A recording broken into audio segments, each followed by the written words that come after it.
let us start our afternoon session. Second half of the day is for properly algebraic geometry, and our next speaker is Olivier Haution of Munich, and he will tell us about cobordisms for algebraic involutions, as far as I remember. Yeah, that's correct. So thanks for the introduction, and so I'd like to thank the organizers for the invitation to give this talk. So I hope everyone can hear me and read what I write. So if not, please don't hesitate. But if you don't mind speaking a little bit louder, it will be really great. Yeah, I can try to move the microphone. Is it better now, or? Looks better. Yeah, it sounds better. Okay, so the general subject is, so I'm trying to understand the fixed points of actions of groups on varieties, and somehow how does the geometry of the variety which is acted upon influence the fixed points. So in general, so the more complicated the group acting is, the harder it will be to make any kind of general statement. So in this talk, I will concentrate on the most simple case, namely the group Z modulo 2. So that is involutions. So in this case, in fact, we can do more than just try to know about existence of fixed points. We can get actually some information on the geometry of the fixed locus. So mostly it's dimension. So this is what I will explain in this talk. But let me start by recalling an old result of Boardman in topology called the 5-half theorem. So this is the following. I think it's 1966. So consider a smooth closed manifold.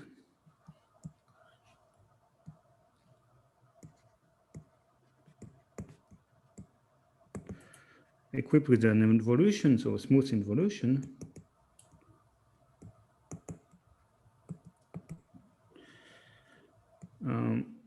So denote by D the dimension of the fixed locus.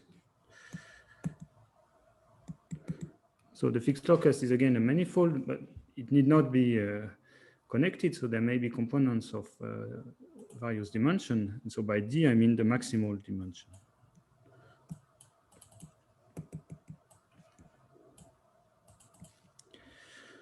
So if Stiefel-Whitney a number of x is odd, so is not 0 modulo 2,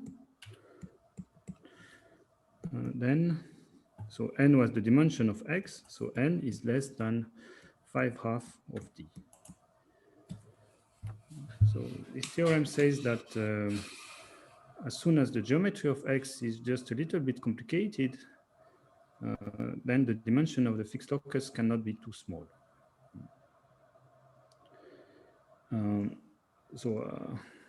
Maybe the most surprising is the constant here, right? Is it going to be, is it a kind of sharp?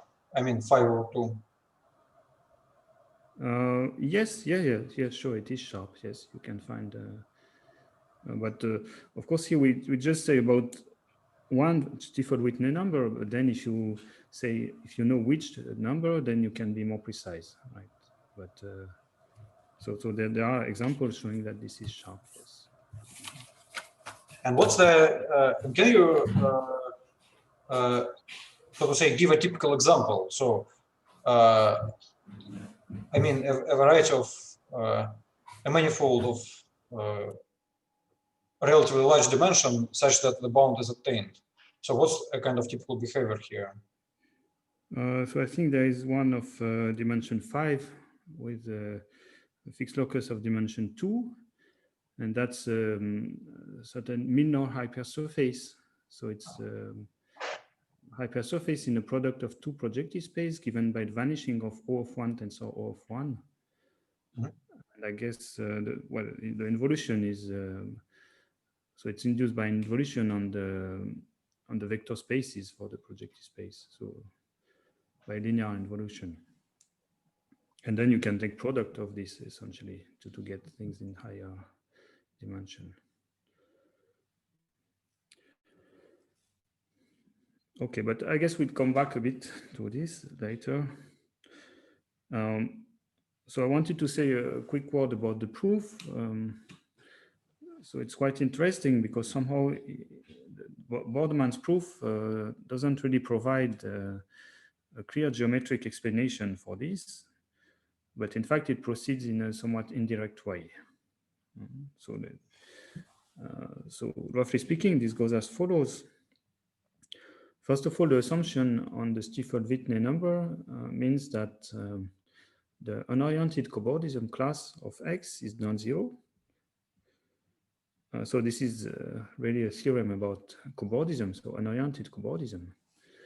And so Boardman considers then the equivalent version of cobordism for involutions, and he somehow understands its structure. So roughly speaking, he constructs an infinite family of manifold with involutions and show that those are, after a certain stabilization procedure, those are polynomial generators of the cobordism ring. And then he reduces the verification of the theorem to this particular manifold, so which is of course easy to do. So I wanted to prove the analogous this statement in algebraic geometry, so in reality that's sort of an excuse to find a way to construct and understand the structure of the cobordism ring of involution in algebraic geometry. And so this kind of statement would appear as a test of the structural result that you obtain. So let me say a word about cobordism in algebraic geometry.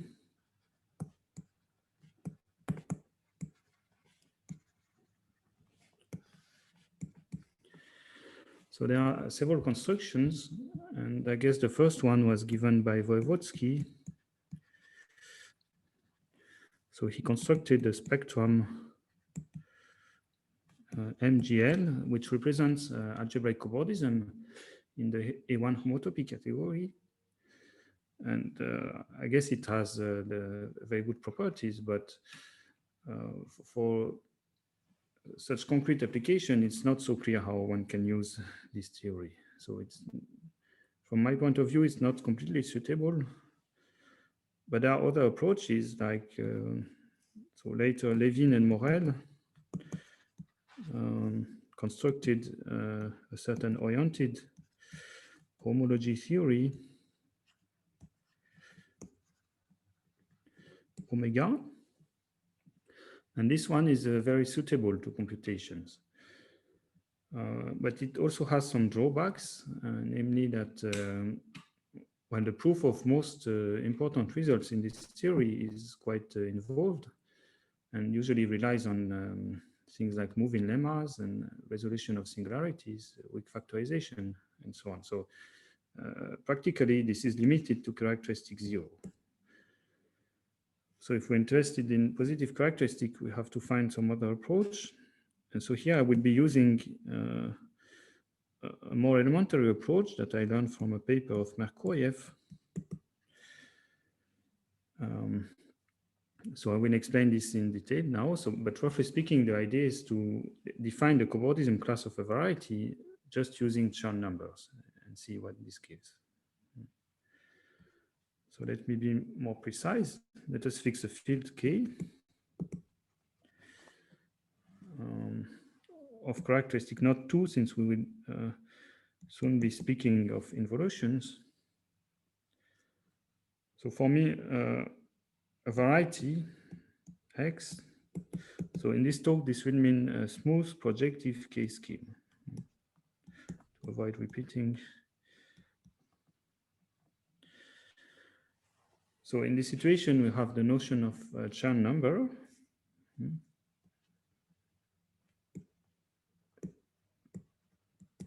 So this is the following. You consider the tangent bundle of X, take its Chern classes, say in the Chor ring, and look at the product of such Chern classes.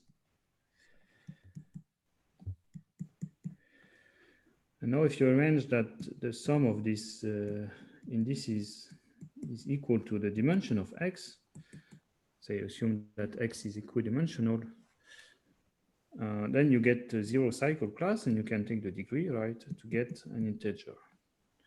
So in this way, you can associate canonically a series of integers to any variety.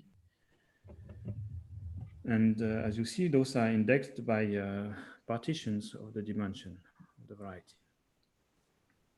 And so you can use this to define an equivalence relation for varieties by saying that two varieties are equivalent if they have the same Chern numbers.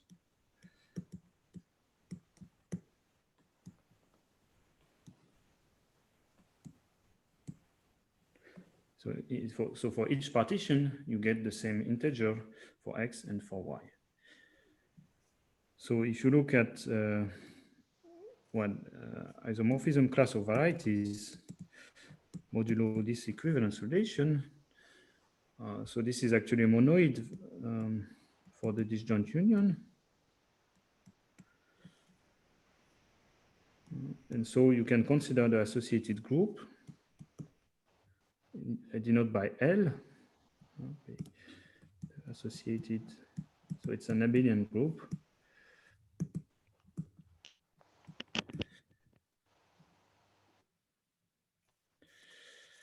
And in fact, it's a ring. So as I said, the sum is given by disjoint union and the product by fiber products of varieties. And so to variety X, we can associate a certain class in L, X. So now the following theorem of Merkoyev. L is the Lazard ring. So in this talk, it will not really be important to know what this means. So what is the Lazard ring? But the point is that it's a universal object, so purely algebraic object. And in particular, this does not depend on K, which I guess was not completely obvious from the definition that we gave.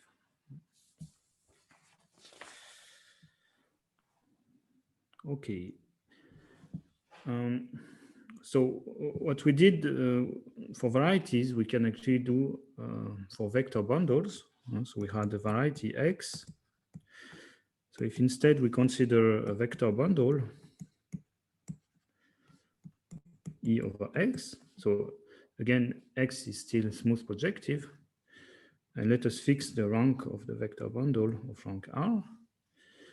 So we had the notion of Chern number of a variety, and we also have the notion of Chern number of a vector bundle. So essentially we do the same thing. So we take the Chern classes of the tangent bundle of X, but now we also have the Chern classes of E, right? So G1. And we take the degree of this to get an integer. So again, we have a series of numbers, but those are now indexed by a pair of partitions. Right? But still we can proceed as before to obtain, well, not a ring, but at least a group. So a class of the vector bundle in a group that I will denote by MR. So MR is not a ring, but if we put all those MR together, then we get a ring, and in fact, an L algebra. And it's not very hard to compute. In fact, this is polynomial over L in the variable P0, P1, and so on, indexed by natural numbers, where Pi is the class of O of 1. So in particular, you see that P0 is just the class of the trivial bundle over the point, and so on. Okay, so this works very well for vector bundles. we were interested in the equivalent cobordism ring. So let's take our group G, Z modulo 2. Consider a G variety. So by this I mean a variety with an action of G. And so we can proceed as before to associate some sort of equivalent Chern numbers. So those are not really numbers. Namely, so Tx, the tangent bundle of X is a vector bundle, but it carries a G action. So that there is the notion of equivalent Chern classes of such bundles in the equivalent Char group. And then we also have an analog of the degree map. So this is just projecting to the point. So here we do not really get numbers, but rather element of the cohomology of the point. So this is Char of spec K. So which is sometimes written as the Char group or the classifying space of G. So this is very well understood. And we can proceed as before to define an equivalent cobordism ring. But it's actually not a very satisfying construction. So it's the wrong construction for the cobordism ring. So for instance, if you look at the following two varieties, you take 2 points with trivial action, so G does nothing, and 2 points exchanged by the action. So I believe that they have the same equivalent Chern numbers, so the same invariance in the Char group of the point.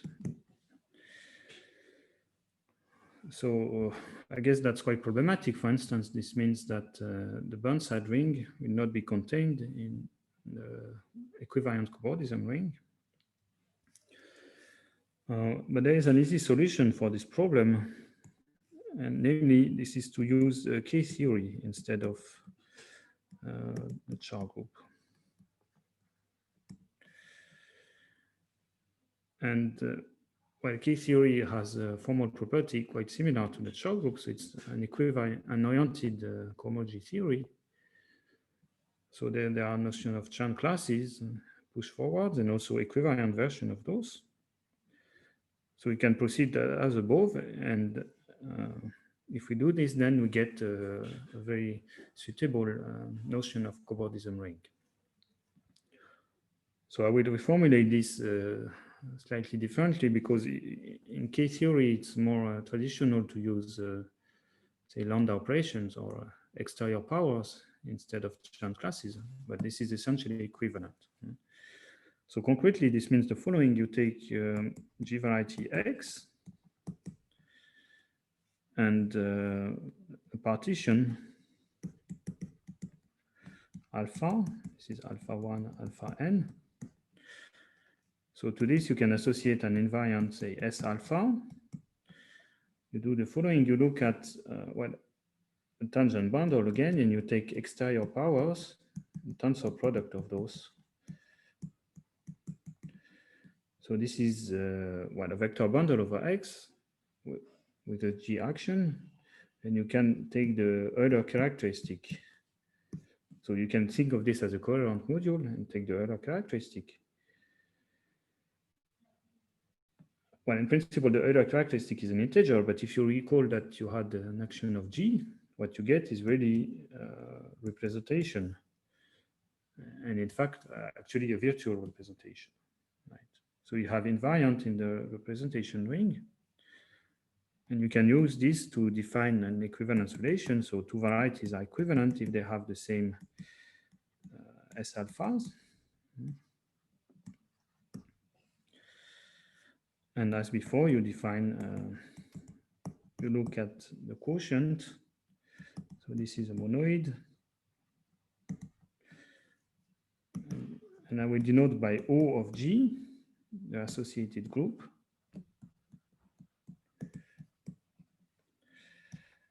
And as before, this is a ring, and in fact, an L algebra.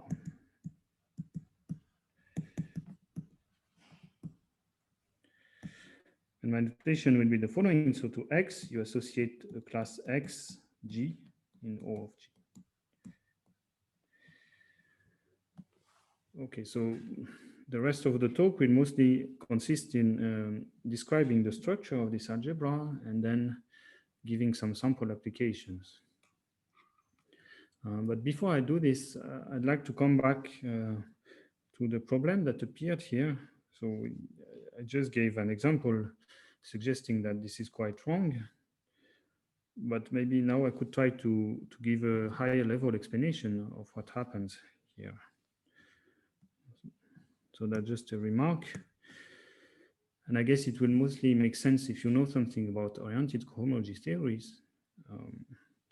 But if not, you can just ignore what I'm saying, and this will not really play a role in the sequel, I guess. So we have our variety X, and we can look at the Chow ring and add infinitely many variables, so a polynomial ring. And there is an interesting way of turning this ring into an oriented cohomology theory, while namely, so the pullbacks are induced by the pullbacks in Chow theory, but the push forwards are twisted in an interesting way, so in a universal way using those coefficients. So I will not give more details about this construction, but I guess it goes back to Quillen at least. So we just denote this by CH bar of X. So this we can do in any characteristic, but if we are in characteristic 0, then we have a universal oriented cohomology theory, cobordism. So this gives us for each X a map phi X, so which is compatible with push forwards and pullbacks. So the image of this map is quite easy to understand. This is generated by, so the group generated by push forwards of fundamental classes for varieties mapping to X. So in particular, as you see, so this CH bar X makes sense in positive characteristic, and so does the subgroup. So the idea is to use the subgroup generated by fundamental classes as a substitute for cobordism when you don't have omega. And of course, it would only be a faithful substitute provided that phi X is injective. And it's not always the case. But at least when X is the point, so spec K, this is so. So omega of the point is the Lazard ring. And here we have the polynomial ring in several variables. And this map is injective.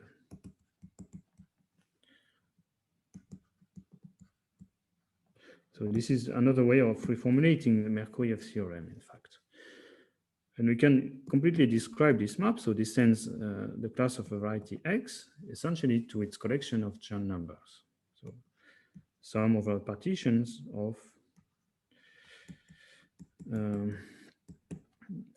degree of C alpha minus Tx B alpha. So B alpha here is the monomial in the BIs corresponding to the partition alpha. And while degree of C alpha of Tx, so those are not exactly the Chern numbers as I defined them before, but it's just another way of indexing them. So the knowledge of all these coefficients is equivalent to the knowledge of all Chern numbers. But the point here is that we want this map to be a ring morphism, so we have to use a different indexation. So I guess once we know that phi X is injective when X is the point, I guess it's not hard to believe that phi X would be injective when X is cellular, say. In particular, when X is a Grassmannian. And so Grassmannians are approximations of the classifying space of GLR. So this is somehow a justification for the construction that I gave for cobordism of vector bundles. So my MR, so this is essentially the bordism ring of BGLR. But the point is that phi x will not be injective for certain non-cellular varieties, and BG is one of those. So is not injective when x is an approximation of BG. So I guess that somehow explains the failure that we witnessed before. And the point is that if you do the same, replacing the Char group with K theory, so say K bar, then this is injective for those particular x. This is essentially a consequence of the Hattori-Stong theorem. And this explains why we get a suitable result if we use K theory. So by the way, everything works just in the same way as long as G is a cyclic group. But I believe that this will fail also for K theory when X is as soon as X is non-cyclic. So in this case, in positive characteristics, I don't know of any elementary way of defining the cobordism ring. Right. Okay, so let's come back to. Yeah? Excuse me. Oh, what did you say works for cyclic but not for arbitrary group? That about the injectivity of this map here. It's only for cyclic groups. Yeah, I guess there are counterexamples, at least in topology, by Tom Dick. So I would expect that the same happens in algebraic geometry. Yeah. Okay.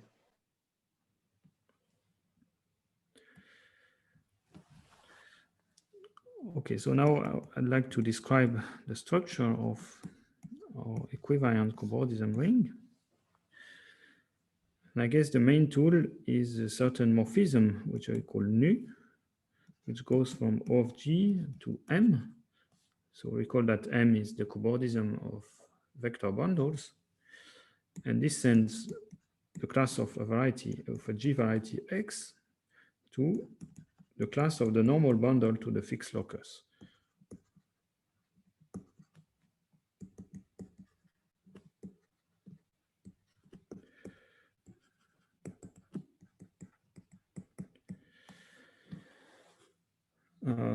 So I guess in topology, this map was also at the basis of everything, and it was considered before Boardman by Connor and Floyd, for instance.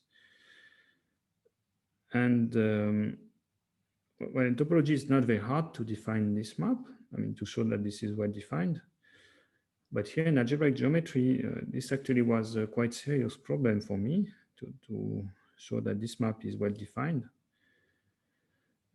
And so certainly this is probably due to the very elementary definition that I took for O of G. So at some point we have to pay the price for this, but I guess there are also other factors, like so in algebraic geometry, it's not like in topology. So to define cobordism, it does not suffice to use so-called naive cobordism. So you have to allow for some simple degenerations, and those do not play very well with normal bundles, I would say. Anyway, it's still possible to define this map, but one has to develop a good part of the theory before even seeing that it's well defined. But anyway, we can further project from L to L just by sending a vector bundle to its base. So if we do this, we get the map phi from O of G to L, which sends the class of X to the class of the fixed locus. And of course, this is certainly something that we would expect from a reasonable equivariant cobordism theory. But again, it's not at all easy to define this map. Well, and also in practice, we are really interested in this map phi. For instance, say while proving the analog of Bornman's theorem, But the fact is that it is a better idea to focus on the map nu. So always carry this additional information concerning the normal bundle, even if we're not very interested in this in the end. And only at the very end forget about this normal bundle. So now the structure can be described as follows. We have an exact sequence of L module.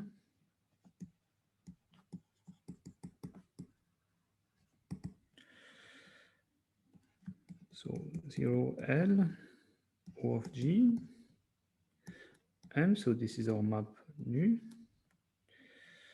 So the map from L to O of G, this sends X to 2 copies of X exchanged by the involution. And of course, we land in the kernel of nu because there is no fixed point. But more interestingly, the kernel of nu is generated by such by classes of such varieties. And we can, in fact, also completely describe the image of nu. So this can be done as follows. So we have a map to co-kernel of delta, which is surjective. Where, so let me say what is delta. So delta is a map from M1 to M1, which, roughly speaking, does the following. So recall that M1 is the cobordism group of line bundles. So we take a line bundle, we want to produce another one. So we look at the following thing. The restriction to divisor, so where D is the 0 locus of a regular section of L square. So it's not a completely honest definition because there may be no such section, right? But in fact, there is a purely algebraic way of defining delta using the formal group law, but I don't really want to speak about that. And it's also how I like to think of delta. So at least in the case when L square admits a regular section with smooth 0 locus, then this is really what delta does. And I need a map from M to M1. So I have a vector bundle, I want a line bundle, so I take the O of 1 over PE.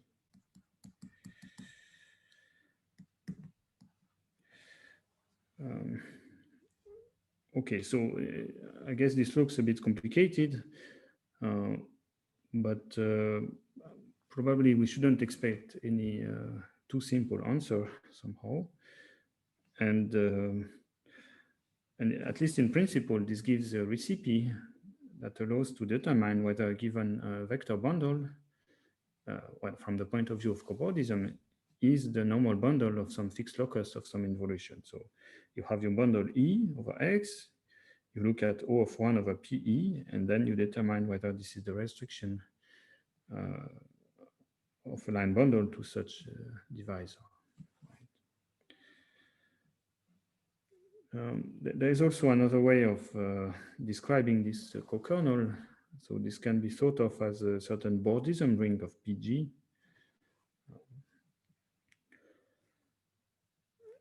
Okay, so perhaps a corollary. So using this, we can see that O of G does not depend on K, which was again not clear from the definition. So all those groups do not depend on K. And even as an L module, but in fact as an L algebra, because nu is a morphism of L algebra. So,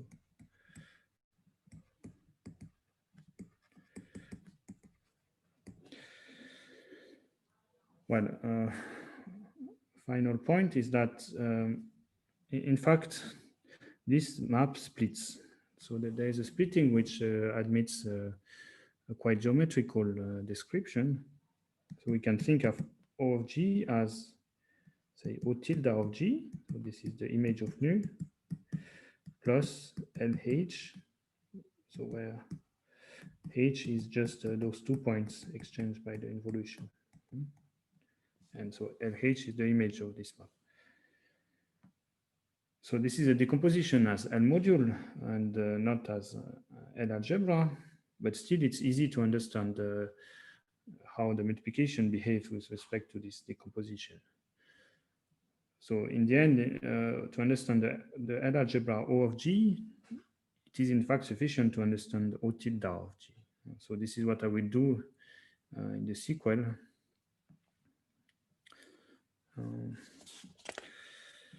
So in principle, this sequence completely describes O of G. But I guess there are certain aspects of its structure are not completely apparent from this. And I'd say it was a very deep insight of Boardman to think that in order to understand the structure of the equivalent unoriented cobordism ring in topology,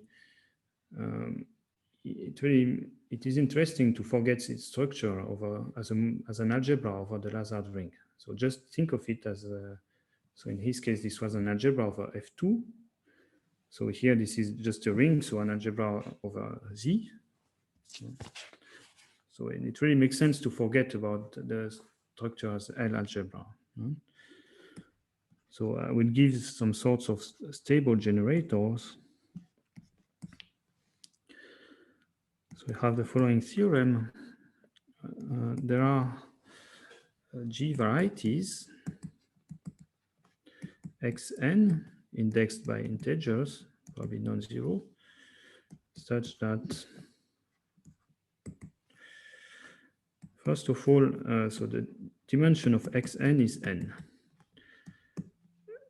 And so there are involutions on those varieties, and the fixed locus has dimension about 1/2, so integral part of 1/2 of the dimension. 3xn so if we forget about the G action, so those are polynomial rings of the Lazard ring modulo 2, polynomial generators, so over F2. And 4, so denote by small xn the class of xn in O tilde of G. So then those elements, so first of all, they are algebraically independent in O tilde of G. And we can put O tilde of G inside the following ring, ZT, x1, x2, and so on, modulo T x1 minus 2. Okay, so let me explain this theorem. So first of all, it's not quite true that Xn are varieties. There are, so for certain values of n, it's necessary to consider virtual varieties, so possibly differences of varieties. Well, and so what are those Xn? So they are essentially constructed as follows. So it is well known that the Lazard ring is polynomial with one generator in each dimension, and these generators are given by classes, so either of the projective space in some dimension or possibly of minor hypersurfaces that I mentioned before for certain dimension. And essentially here we use the same generators and endow them with very natural involutions. So for instance, for projective space, you look at linear involutions of the corresponding vector space. But still there are several choices to be made, so for those involutions. And one objective is to maximize the dimension of the fixed locus. So for those Xn, the condition that appears in 2 is the maximal possible dimension.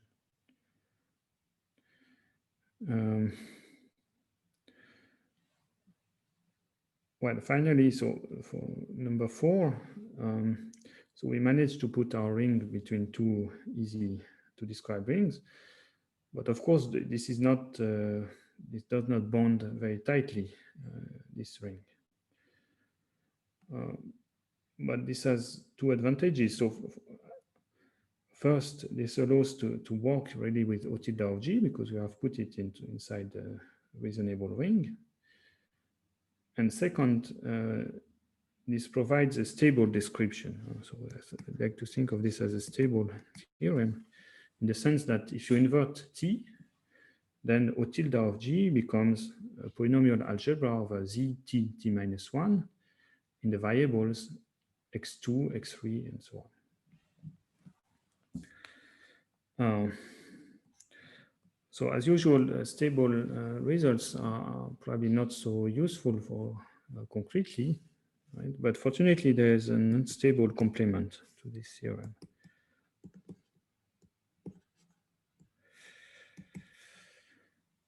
So now take a variety, say equidimensional, G variety. So if we use 4, we know that there are polynomials AI in the variable Z, x1, x2, and so on, such that when the class of X is sum of Ti AI for some M. So this is just using the previous theorem, but we can get more information on those polynomials. Namely, well, if we look at this ring Z, x1, x2, and so on, and so there are essentially two ways to grade it. So first we can grade it by dimension. So if we say that if degree of xn is equal to n, then AI is homogeneous of degree, so n plus I. So in a sense, we want T to have degree minus 1, which is quite reasonable. But now if we grade Z, x1, x2, and so on differently by dimension of the fixed locus, so n over 2, then the degree of AI, of each AI, has to be less than dimension of the fixed locus.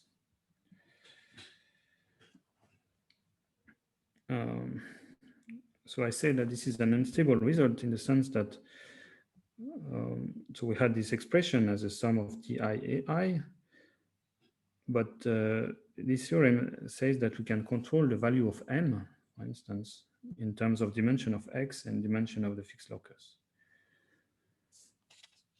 And so basically, if we look at this last theorem and just plug in our favorite Chern numbers, so we immediately get some interesting applications. So we just give a sample here.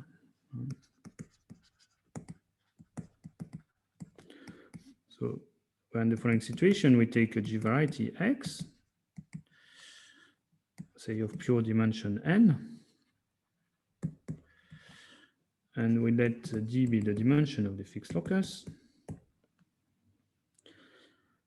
So we sort of immediately deduce from the previous theorem the following statement. So take two integers and look at the ideal in L2 generated well by classes of varieties Y, where Y has pure dimension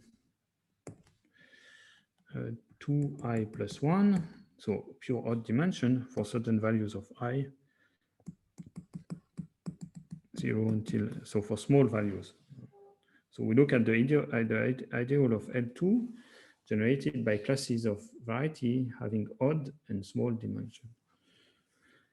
So if X is not in a certain power of this ideal, say Q plus 1, then we can have the following inequality: n is less than Q plus 2 plus 1 over SD. Okay, so this may look a bit complicated. So let's take some special cases. Say take S equals 2 and Q equals 0. Then we get actually Bond-Mann's theorem. So if a Chern number of X is odd, then N is less than 5/2 of D. So in this sense, we can think of this theorem as a generalization of Bond-Mann's theorem, where if you know more than just that some Chern number is odd, if you know more precisely which Chern number is odd, then possibly you may get a better bond by replacing 5/2 by 2 plus 1 over S. So for another example, you take S very large, so infinite, and Q equals 0, and you look at the topological Euler characteristics. So that's a Chern number. You take the degree of the top Chern class of X. If this is odd, then you get a better one, so N is less than 2D. Well, for another example, with Q non-zero,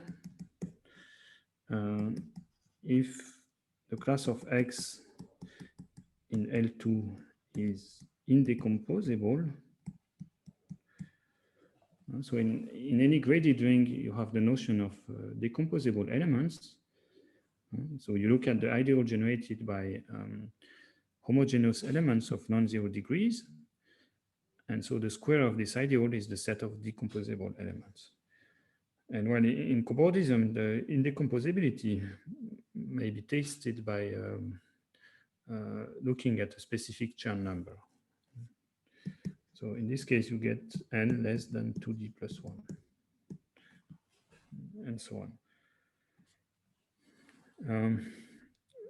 So I'd say those types of results are probably the most desirable because the assumption that you make is on the class of X, so does not involve the action, right? So some condition on the geometry of X gives a restriction on the fixed locus of any involution. But in fact, there are other types of results that we can obtain where the restriction is on the fixed locus itself. So let me list a few of those. So if a Chern number of the fixed locus is not divisible by 2q plus 1, then you get a similar bond but with q here. You can play the same game with the Euler characteristic, right? If chi of xg is not divisible by 2q plus 1, then n is less than q plus 2d.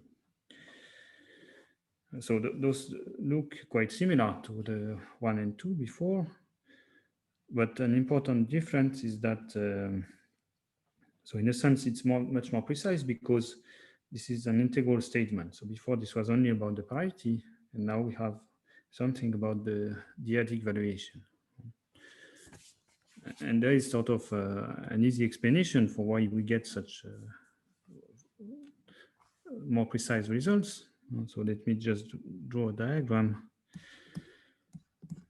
So we have our O of G, and so there is a map to L, which sends the class of X, well, to its class for getting the action, right? So here we looked at O tilde of G, where we kill the classes of varieties without fixed points. And this map does not factor, so this does not exist. So we have to go to N modulo 2, of course, and then there's this map. So this sort of explains why when we look at the cobordism class of X, we can only get information modulo 2. But now if we go to L by the map that I called phi, so we send X to the class of the fixed locus, then this does factors like this. And sort of this explains why we have integral results when we look at the fixed locus.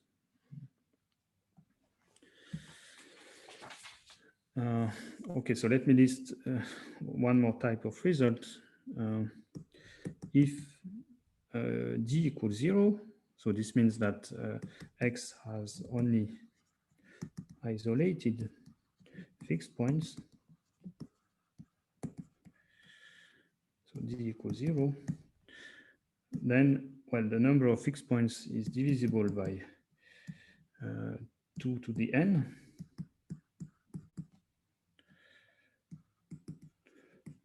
And moreover, the class of X, so the cobordism class of X, is a multiple of the cobordism class of P1 to the n, I guess in L modulo 2.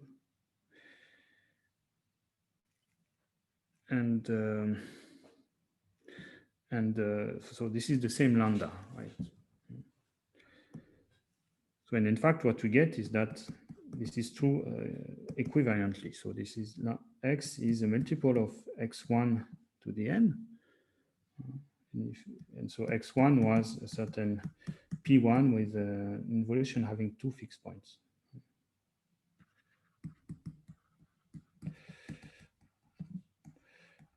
So this sort of explains why you have 2 to the n fixed points. So in a sense, this is, if you want to construct involution having only isolated fixed points, well, you have obviously this P1 with 2 fixed points. And so you can look at powers of those. But from the point of view of cobordism, there is nothing else. Right? And this may be generalized to higher dimension up to a certain limit. Namely, if n is greater than 3D, so if the dimension of the fixed locus is not more than 1/3 of the dimension of X, then the class of X is a polynomial in X1, X2, and so on. So in O tilde of G, which is moreover divisible by a certain power of X1, so n minus 3D.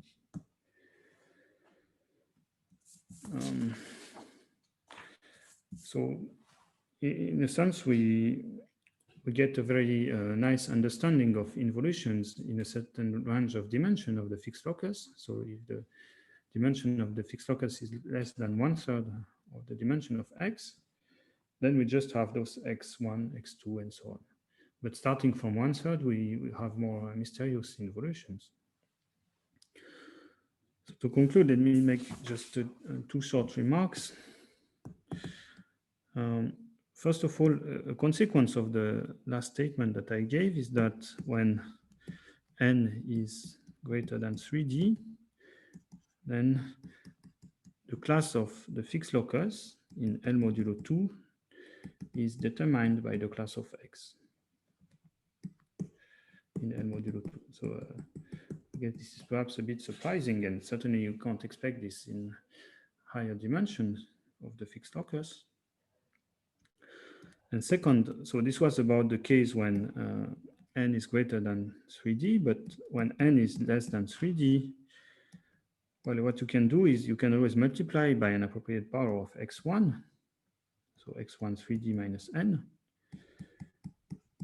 to get really a polynomial. So I guess this explains, again, the unstable character of the theorem that I mentioned before.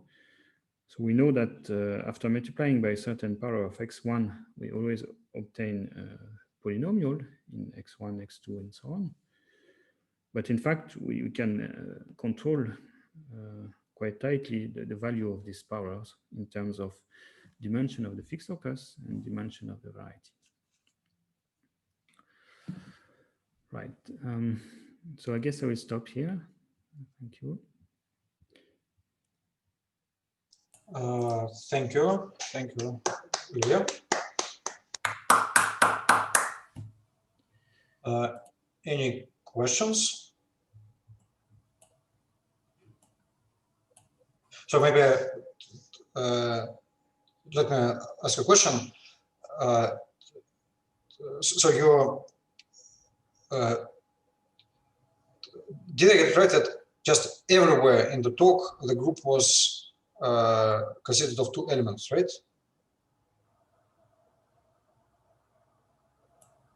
Sorry, Olivier? Oh, sorry, I was muted. So yes, this is the group Z modulo 2. I just made a comment that the definition of the cobordism ring works just as well when G is cyclic. And and can you go further than the definition? So you had many theorems about fixed loci of involutions. So to which how many of these results have their analogs for cyclic groups and for arbitrary finite groups? Maybe abelian finite groups. So you mean those results appearing here in this page? For instance, yeah. So certainly from my point of view, I'd say that the group Z modulo 2 is extremely special. So in general, much less will be true. So I guess most of the result won't hold, but this one I think should be true, at least for Z modulo P, but probably even for Z modulo Q, where Q is a prime power. I think something like this. So here, of course, this will not be 2. This would be P or Q here. So I'm not sure that I could really prove it, but I think something like this is true in topology, so I wouldn't be surprised. This one, it's definitely not going to work for any other prime. And this is also quite special, I would say. So you mean the whole assertion is quite special, not just the constant? Yes, the whole assertion. It's also some sort of exceptional phenomenon from my point of view with the parities of Chern numbers in small dimension. But and coming back to there, so this kind of theorem, I would highly doubt that it's possible to do something like this. I mean, I tried a bit and it looks quite complicated. But perhaps this sequence could be proved for Z modulo P, at least. Again, I don't really know how to do it, but I wouldn't be surprised that at least we can get this sequence. But it would look a bit different, but there should be an analog, I guess. Yes.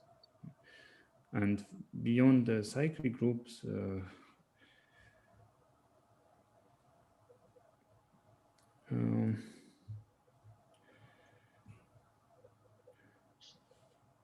well, I don't know. I guess then it's mostly about just existence of fixed points, at least from my point of view. So these are much weaker results.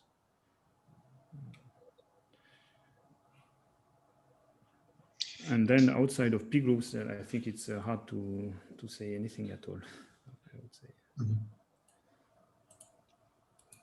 I see. Other questions?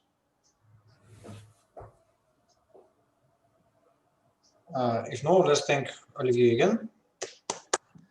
Thanks for the invitation again. And